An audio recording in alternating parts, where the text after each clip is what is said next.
Bonjour, je suis très heureux et très honoré d'inaugurer cette série d'épisodes des EGR en ligne New Look.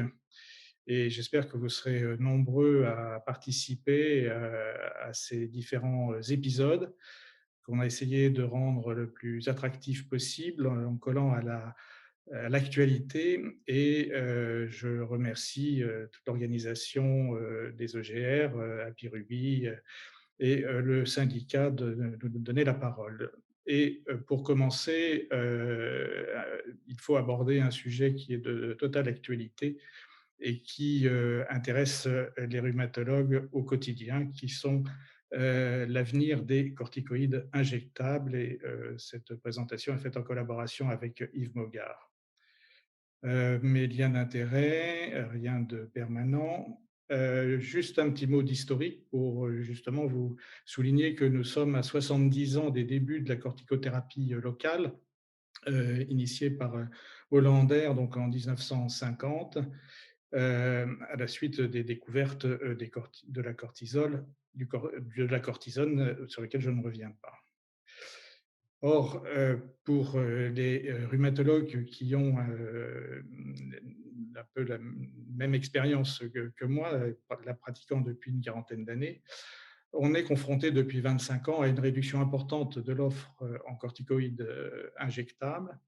Et vous avez tous constaté des arrêts répétés d'approvisionnement dans les produits leaders qui se répercutent sur des produits moins prescrits, lesquels deviennent manquants.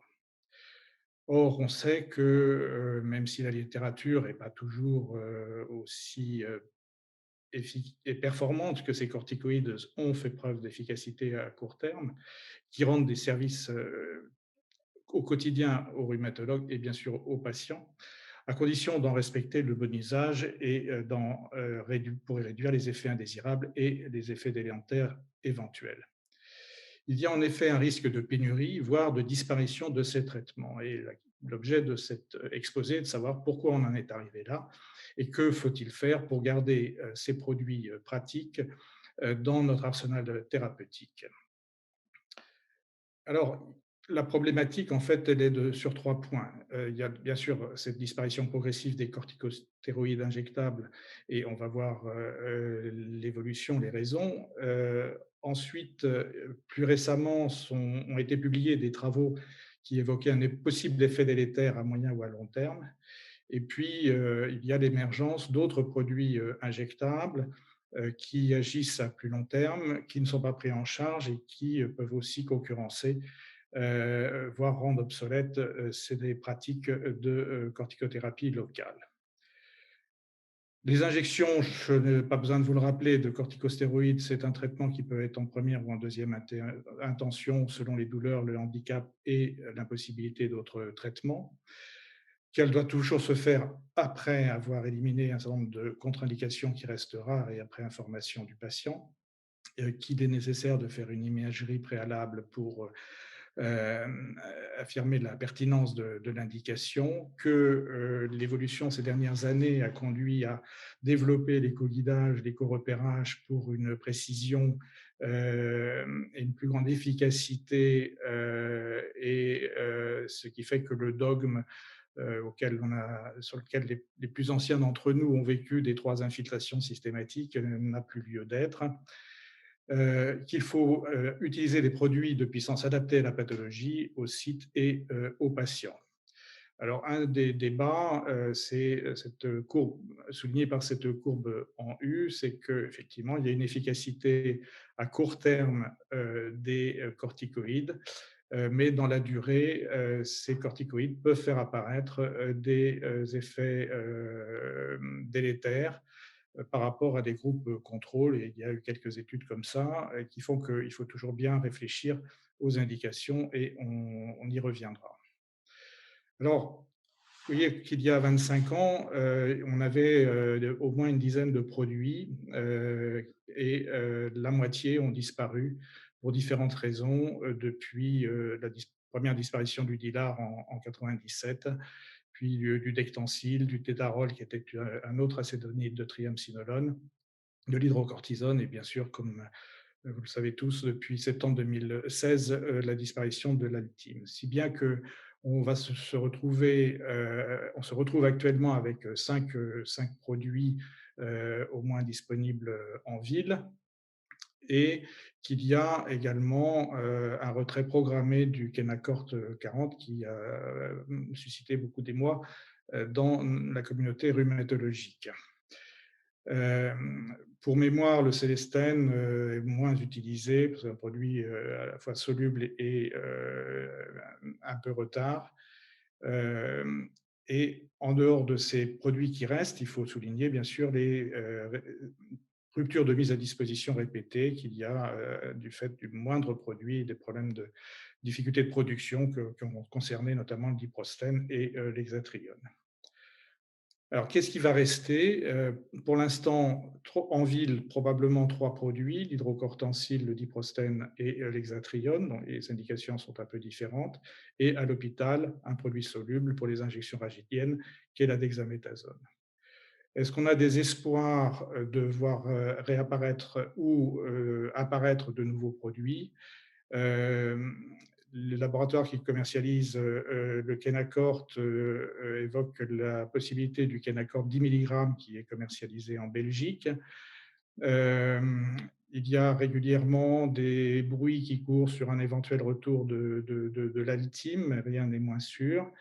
La mise à disposition de la dexaméthasone en ville reste très problématique, et le seul nouveau produit apparu aux États-Unis, qui est une forme de triamcinolone retard, coûte très cher et n'est pas sans inconvénient, et il est peu probable qu'il soit commercialisé en France. Alors, les conséquences de ces disparitions, c'est que seuls deux produits sont relativement interchangeables dans les injections périphériques, sauf au rachis, que sont le diprostène et l'hydrocortencil, mais avec des conditionnements différents. Et effectivement, l'arrêt de production ou des problèmes de production de l'un va retentir sur la disponibilité de l'autre. Il n'y a pas d'alternative à l'hexatrione, qui est réservée aux injections intra-articulaires. Et pour l'instant, il est difficile de savoir quel peut être l'intérêt du Kenacort 10 mg commercialisé en Belgique et qui se rapprocherait des indications de l'hydrocortencil. Ce tableau a surtout, ce sont les produits disponibles soit en ville, soit à l'hôpital. C'est surtout juste pour souligner le fait que les prix ont baissé pour certains produits. Il n'y a que l'hydrocortencil qui est passé de 3,74 à 4,81. Les autres produits, diprostène et Kenacort, le prix a diminué. Vous voyez que le prix est relativement dérisoire, ce qui explique probablement une des raisons de pénurie et de disparition de ces produits. Il y a aussi un autre souci qui est le conditionnement. Vous savez que les atriones et Kenacort sont présentés dans des ampoules qu'il faut casser ou il faut prélever, l'hydrocortencil dans un flacon avec un bouchon de caoutchouc qui peut poser un problème de petits résidus de caoutchouc dans l'aiguille, et seul le diprostène maintenant est dans une seringue pré-remplie qui est un conditionnement bien sûr souhaité par les rhumatologues et tous ceux qui y injectent, à condition que cette seringue pré-remplie soit stérile non seulement à l'intérieur mais également à l'extérieur, ce qui n'est pas le cas. Et pour les infectiologues, les différentes recommandations, le plus sûr serait une ampoule, mais ce qui est pour nous beaucoup moins pratique, puisqu'il y a une manipulation et un prélèvement dans cette ampoule. Rapidement, un petit rappel sur l'histoire de l'Altime. C'est un produit qui remontait déjà aux années 75, avec un certain nombre de références, mais un produit qui ne s'est développé qu'en France et de toute façon euh, limité en Tunisie, mais qui avait représenté 60% des corticostéroïdes injectables au maximum de son succès, et qui avait obtenu l'AMM pour les épidurales en 97. Il y a eu plusieurs ruptures de stock. Le syndicat avait déjà fait un certain nombre de démarches à plusieurs reprises pour essayer d'éviter ces problèmes d'approvisionnement. Et finalement, l'usine qui fabriquait pour Sanofi, qui est donc un façonnier anglais, a dû arrêter sa production en mi-octobre 2016 de façon définitive, et ce qui a abouti à la disparition progressive de l'Altim dans les mois qui ont suivi. Euh, alors, la difficulté, si vous voulez, de ces produits injectables, c'est que la fabrication est complexe, qu'il y a celui qui fournit la matière première, il y a celui qui fait la stérilisation, il y a celui qui fait le conditionnement, et tous ces circuits qui se font parfois sur plusieurs pays peuvent expliquer un certain nombre de difficultés de production et d'approvisionnement. Sanofi avait essayé d'internaliser en France la production déjà depuis 2011 de l'Altim, mais sans succès pour des raisons techniques et pour essayer d'aboutir à un produit qui ait la même stabilité avec les normes actuelles. Et pour l'instant, personne n'a encore réussi à refabriquer de l'Altim dans des conditions fiables. Les conséquences, donc, surtout, c'était pour les injections rachidiennes, puisque les autres corticostéroïdes ne peuvent pas être utilisés euh, dans ces injections. Et cela a amené à modifier l'AMM pour l'hydrocortencil et à réserver la dexaméthasone pour les injections ferroaminales en milieu hospitalier. Pour les effets indésirables, je passe, il y a eu quelques revues sur ces effets indésirables excellentes de Brinks et de Jean-Marie Berthelot. Vous connaissez les effets locaux, vous connaissez les effets généraux qui sont liés au geste et aux corticostéroïdes utilisés. Donc, il faut toujours adapter en fonction du contexte et de la localisation. L'incidence des effets indésirables majeurs est estimée entre 0,5 et 8%, avec des effets indésirables mineures qui varient considérablement selon les études. On a un peu insisté récemment sur des effets indésirables liés au sexe et il y a une revue systématique des injections de corticostéroïdes dans la gonarthrose qui a confirmé quand même le faible risque d'effets indésirables dans l'étude de Saltychev qui est tout à fait récente. N'oubliez pas cependant qu'il y a un risque d'insuffisance surrénalienne aiguë après injection de corticostéroïdes chez des patients porteurs du VIH sous antiviraux. Et il ne faut jamais oublier qu'une injection d'acétonide de triamcinolone s'accompagne d'un effondrement de la cortisolémie pendant 4 jours en moyenne. Euh, Deuxième problématique sur les indications des corticoïdes, notamment dans la gonarthrose avant chirurgie ou dans la hanche aussi, c'est qu'il faut éviter de faire ces injections avant une intervention chirurgicale. Le délai moyen admis est actuellement de 3 mois. Mais il n'y a pas que les problèmes d'infection éventuels favorisés par ces corticoïdes en post-opératoire. Il y a un problème aussi de trophicité des tissus qu'il ne faut pas négliger, notamment dans la chirurgie de la coiffe des rotateurs. Le débat, en fait, porte surtout sur le cartilage. Est-ce que les corticoïdes répétés peuvent être nocifs? Alors, c'est peu le problème dans les arthrites rhumatismales ou métaboliques parce qu'il y a des traitements de fond, que l'on fait moins d'injections et que, de toute façon, l'infiltration sera moins délétère que de laisser évoluer l'inflammation articulaire. En revanche, dans l'arthrose, il peut y avoir un grand nombre d'injections de corticostéroïdes sur plusieurs années. Alors, une étude ouverte récente était rassurante, mais ne portait que sur 2 injections. Des biomarqueurs du cartilage après injection de corticostéroïdes est en faveur d'un effet protecteur sur la dégradation du cartilage. Mais le débat est venu de ce travail, de cette publication de McAlindon, qui montrait qu'avec des injections tous les 3-4 mois d'acétonide de triamcinolone, versus sérumfil dans des gonarthroses symptomatiques, on avait une perte de cartilage supérieure. Alors, il faut faire la part aussi d'évolution naturelle. Et si on fait des infiltrations, c'est parce que ce sont des gonarthroses plus agressives. On ne peut pas pour l'instant complètement affirmer cet effet délétère, d'autant qu'il n'y a pas eu de chondrolyse décrite qui soit vraiment imputable aux injections.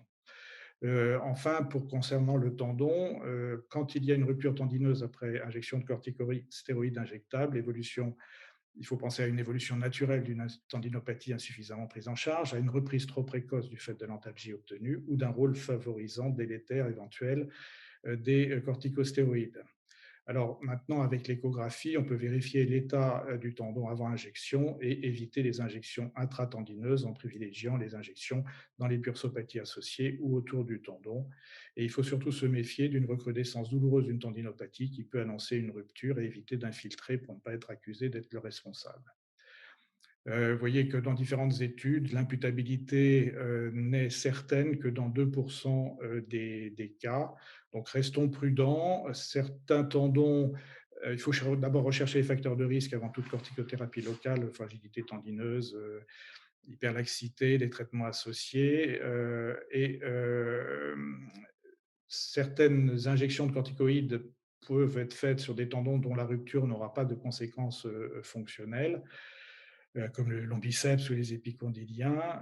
Par contre, d'autres tendons auront une rupture qui sera fonctionnellement handicapante, et là, il faut éviter de les infiltrer.